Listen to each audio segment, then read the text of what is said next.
Luke, welcome to the show. Welcome back to the show. Yes, last time thank you you so came much. on, you were talking about your album. Bloody yes, Remember? that's right. I was on, was a year ago? I think it was about long- a year ago, I think yeah. you were on Lorraine yesterday. Let's just cut to the chase here. You know, why do heavy lifting when there's none required? Let's harvest the best bits of the Lorraine interview first yesterday, and then we'll get on to the questions we've got. Why not? You know Why what I mean? not? You got into some good stuff with Lorraine. Yeah, she doesn't mind, I'm sure. No, it was great. We, me and Penelope Wilton, who plays the Queen Mother, we took the two star pets of the show, Tring and Pumpkin, the two corgis that star in our show. One was very well behaved. The other one that I had was a little less comfortable, sitting on my lap for 7.5 minutes. Right, that's telly time Which for you, is isn't worrying. Yeah, it is worrying, isn't it? So backstairsbilly.com, the dogs, corgis, they went to Lorraine with you. That's a nice thing to take. That's going to liven up the interview. The Lorraine viewers are going to love that. That's going to get you a few tickets sold. Yes, I hope so. From Friday 27th of October to Saturday the 27th of Jan. Have previews begun yet? No, we start previews on the 27th of October. Oh, so that is not that's long. okay. So that's not only that's previews time. Yes, previews. How are you? How is it heading to previews this play? Good. Today we are doing a run of the play, first time. Right. Yeah. Is that fun? In costume. Okay. You know, you get to a point because obviously it's partly comedy, partly sort of there's a lot of nuance and some very touching moments in the play. Heart. It's got heart. It's got real heart, and you really do see these two characters and how, you know, they come from very different walks of life, but you see the Queen Mother in Technicolor, not just in shades, pastel shades. You know, she's really has a personality and a humor, and then this long-standing connection she has with Billy, who was, you know, her butler, but became the page of the backstairs, where hence the title Backstairs Billy. Right. And you get to a point where you just want to put it in front of people. You want to start to see what works, the timing, what's funny, what's not funny, where there may be a laugh that you may have to hold off the line until you can say it when hopefully people will laugh, obviously. So yes, it's exciting today because we're going to put the costumes on and, you know. Have you met any real butlers?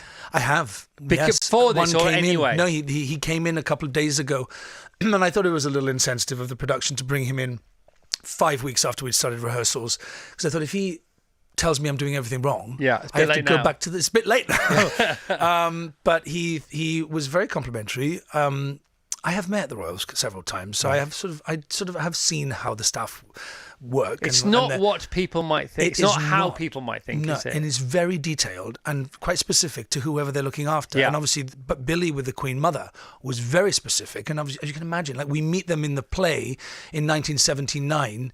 She was 79 and he was 44, my actual age. And he'd been working for them for nearly 30 years at this point. So, you know, the private existence of these two people, when there was no one else around, nobody really knows. But you have to have a sense that it was very relaxed. There was obviously a line between servant and royal, but they were extremely close and they relied on each other in some beautiful ways. Yeah, it's such an intriguing relationship or type of relationship, isn't it? Because, you know, I've been around the royals as well. I've been around other people that have butlers. It is intimate, it's detailed, it's respectful both ways, which it has to be. But also they know their place and because of all that, it's quite relaxed. Yes, yeah, it is. It is. It is. As soon as everybody knows where they are, you know, there's a place for everyone and everyone a place, and you don't overstep. You don't, you know, it all works, and that's how it does work with staff in the royal family. I mean, they often spend years working for the same person. I mean, Billy started at 15 years old. Can you imagine?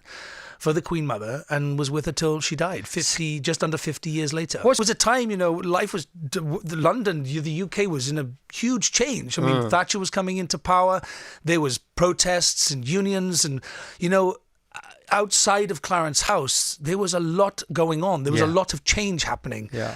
Inside Clarence House, nothing changed. Wow. Time stopped. What a great way. I'm so glad you put it like that. That's giving me goosebumps. Yeah, come. Everybody needs to come and see it. This is cool, man. Thank you. And what was the first thing you appeared in? When was it? How did it feel? What was life like then? What was the world like then? What was Soho like then? It was year 2000. Yeah. And I left school 3 months early in my third year to go and play the juvenile lead in a musical written by Dana Brockley, who happened to be the mother of Barbara Broccoli, who the Broccoli family, the Bond people, and it was about La Cava. It was about La Cava, and it's a story about this woman called Florinda who fell in love with the King of Spain, and big sweeping musical that Dana had discovered when she was on location scouting with Cubby for Chitty Chitty Bang Bang in the south of Spain. Oh, what a story! That was my first show. Yeah, I saw in the new year as a 21-year-old on the West End stage. And now that was over half your life ago. Thank you. But it doesn't seem it, though. It really does. Does it actually? To me, I feel like I've had 3 lives. I've had the Welsh life. Right. I've had the London musical theatre life. Yeah. And then 15 years ago, I had this bizarre thing that happened, and I ended up doing movies and television, which had never been part of my life prior to that. Yeah. And that feels like a different life altogether. The most intriguing butler that I ever met was I went to buy a car from somebody who had a butler. And his butler showed me the car, and it was in a basement in Kensington in 1992. And I said, "Are you a real butler?" And they said, "Yeah." He said, "Yes, I am, sir. You should consider getting one." And I went, "Well, I came for a car." And he went, "Well, you might want to consider a butler." And I said, "Well, what do you do?" He said, "Well, I do everything." He did the book work, bookkeeping. The pressing of the trousers, the management of the house, and a good butler is like a super PA. Yeah. And other things as well. He's ex-military. Many of them are. Most of them are, yeah. Yeah. So reliable and so upstanding and so wonderful. And there's a butler school, isn't there? Yes, but a lot of them, the butler, well, he's not a butler anymore, but for 25 years he worked for the royal family.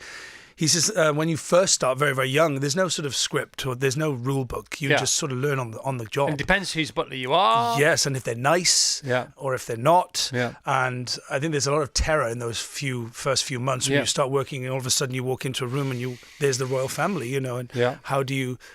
there's certain ways to bow and there's certain ways the hands always have to be by your side. I've been doing this with my hands the whole time, but then I realized that Billy broke that protocol, and I looked up all these photographs of Billy, and he holds his hands in front of him when actually it's supposed to be to his side. Yeah. So I found these little details rebellious nuances. Yes, he did things that others didn't. Very small little details like that. I'm trying to put into the character. I think the butlers now, British butlers in America. I know of one butler who's on $250,000 a year. Wow. So wow. The upstairs downstairs divide isn't what it was. Don't tell my assistant that. Hopefully the radio's not on in the car. Hopefully it is. It's great to see you again, Luke. You too. You always bring. You must eat rainbows because you only ever bring joy in here. It's great.